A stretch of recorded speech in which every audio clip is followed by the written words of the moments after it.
شیر افضل مرود صاحب کی ملاقات نہیں ہوئی خان صاحب سے 2 مرتبہ، کہہ رہے ہیں شبلی فراز صاحب اور عمر ایوب صاحب کی وجہ سے نہیں ہوئی، وہ نہیں کروانا چاہ رہے اور وہ پارٹی میں غدار ہے، اس پر کیا کہیں؟ دیکھیں میں اس چیز کے بالکل خلاف ہوں،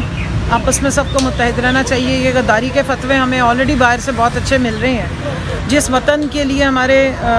دادا اور ہمارے آباء و اجداد نے باقاعدہ قربانیاں دی، میرے والد نے 3 جنگیں لڑی ہیں۔ میرے والد جب میں چھوٹی تھی تو وہ سارا ٹائم بارڈر پہ ہی ہوتے تھے، ہم نے تو وہ بچپن ایسے ہی گزارا ہے کہ وہ بارڈر پہ بیٹھے ہوئے ہیں، وہاں کراس فائر ہو رہا ہے، کبھی کچھ ہو رہا ہے کبھی کچھ ہو رہا ہے، اور ہم ترستے ہی رہتے تھے کہ ابو واپس آئیں۔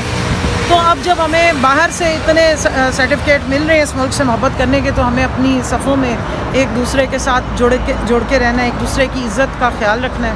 نہ شبلی فراز صاحب نہ عمر ایوب صاحب نے مشکل ترین وقت میں ہمارے ساتھ کھڑے ہوئے، شیر افضل مروت صاحب نے اپنی جگہ پہ بہت زبردست طریقے سے عوام کو موبلائز کیا، تو ان تینوں کی اب بہت پارٹی کے لیے سگنیفیکنس ہے۔ اور میں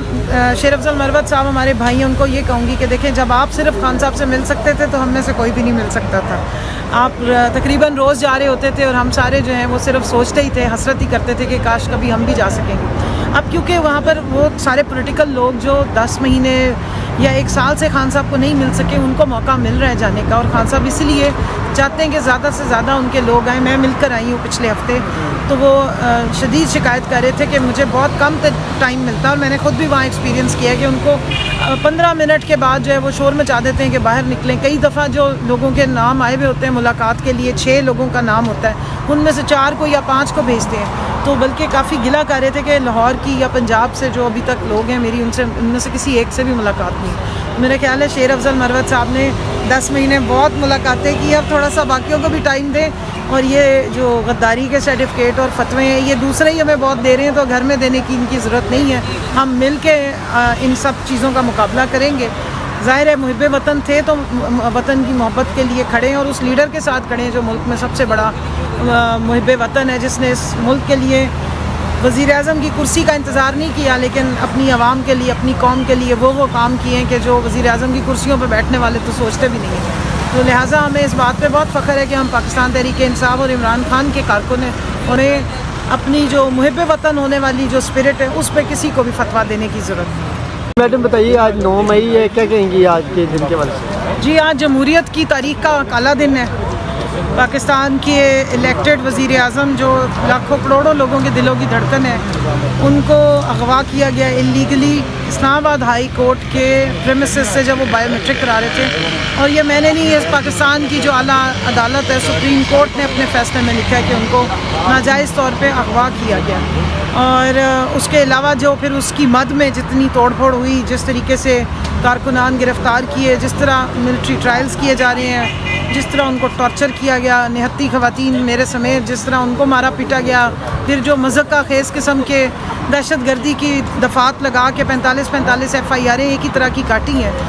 تو میرا خیال ہے اس سے زیادہ بدترین سیاست کے لیے برا دن نہیں ہوگا، اور ایسا تماشا دنیا نے نہیں دیکھا ہوگا۔ اس طرح کی ایک بدترین مثال ہمیں پہلے بھی ملتی ہے ہمارے ملک کی ہسٹری میں 71 کی، تو میں سمجھتی ہوں کہ یہ آئندہ نہیں ہونا چاہیے۔ اور اس کی میں سمجھتی ہوں کہ سب سے زیادہ جو بینیفیشری ہے وہ موجودہ حکومت ہے، کیونکہ پہلے بھی یہی لوگ تھے،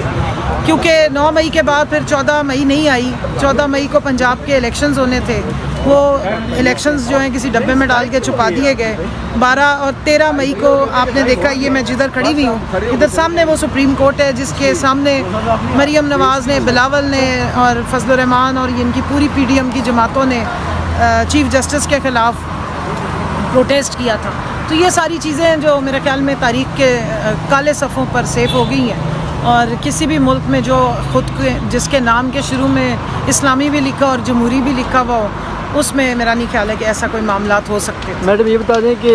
بلاول بھٹو صاحب کہہ رہے ہیں، شہباز شریف صاحب بھی کہہ رہے ہیں کہ یہ اس کے 9 مئی کے کرتا دتا یا سربراہی عمران خان صاحب نے کی، اور عمران خان کی ماں پر یہ سارا کچھ جلاؤ گراؤ ہوا ہے، تو اس وجہ سے کہتے ہیں۔ میں سمجھتی ہوں کہ یہ سارے اس چیز کے بینیفیشری ہیں، انہوں نے پوری تیاری کی ہوئی تھی، رانا ثناء اللہ ان کے ساتھ شامل تھا، انہوں نے لوگوں کو مارا پیٹا، شیلنگ کی، اور جو موب ہے اس کے اندر آپ نے دیکھا ہے ویڈیوز ہیں بہت ساری کہ کچھ ان نون سے لوگ ہیں سرکاری گاڑیوں میں آ رہے ہیں، لوگوں کو لے کر جا رہے ہیں، اور پولیس جو ہے وہ اس وقت رانا ثناء اللہ کے انڈر تھی، یا محسن صاحب جو ہیں نقوی صاحب کے انڈر تھی۔ تو سب سے پہلے تو ان کی انکوائری ہونی چاہیے نا، IG پولیس کی پورے پنجاب میں بھی ہونی چاہیے، اور اسلام آباد کے IG کو بھی بلا کے پوچھنا چاہیے سب سے پہلے تو پنجاب میں پوچھنا چاہیے، جہاں جہاں یہ کہتے ہیں جی تنصیبات میں یا جہاں جہاں پر کہتے ہیں کہ اٹیک ہوا تھا، بالخصوص جو جناح ہاؤس ہے. میں دیکھیں میرے والد آرمی میں تھے، مجھے اچھی طرح معلوم ہے کہ ایک فلیگ سٹاف ہاؤس جو ہوتا ہے یا کور کمانڈر ہاؤس جو ہوتا ہے اس کی کتنی سخت قسم کی سیکیورٹی ہوتی ہے، اور ایک پرندہ وہاں پر نہیں مار سکتا. لاہور میں آپ فورٹریس اسٹیڈیم کے پریمیسز جب آپ اترتے ہیں، فورٹریس کا برج اتریں تو اس کے بعد آپ آگے بغیر سکیننگ کے نہیں جا سکتے. تو کیا وجہ ہے کہ اس دن جو ہے وہ ساری سیکیورٹیز کھلی چھوڑ دی گئی، پھر اس کے بعد CCTV فوٹیجز نہیں آئی، GHQ کی CCTV فوٹیجز نہیں آئی. تو میرا تو بس یہی ماننا ہے کہ اس طرح کے معاملات جب ہوتے ہیں تو عوام جو ہے وہ اپنے اداروں سے بھی دور ہو جاتی ہے، اور اس ساری نفرت کا، اس ساری یہ جو ایک تناؤ تھا جو 1 سال تک ہم سب نے ناکردہ گناہوں کی سزائیں بھگتی اب تک بھگت رہے ہیں، اس کا صرف اور صرف اگر فائدہ ہوا ہے تو وہ نون لیگ کو ہوا ہے یا پیپلز پارٹی کو ہوا ہے، ورنہ تو ان کے آنے کے کوئی چانسز نہیں تھے. اس طرح انہوں نے مکمکا کی اپنی سیاست پوری کی ہے، نارو 2 بھی لیا ہے اور پھر ڈیلیں بھی کی ہیں، اور آپ بڑے مزے سے آ کے پھر اوپر بیٹھ گئے.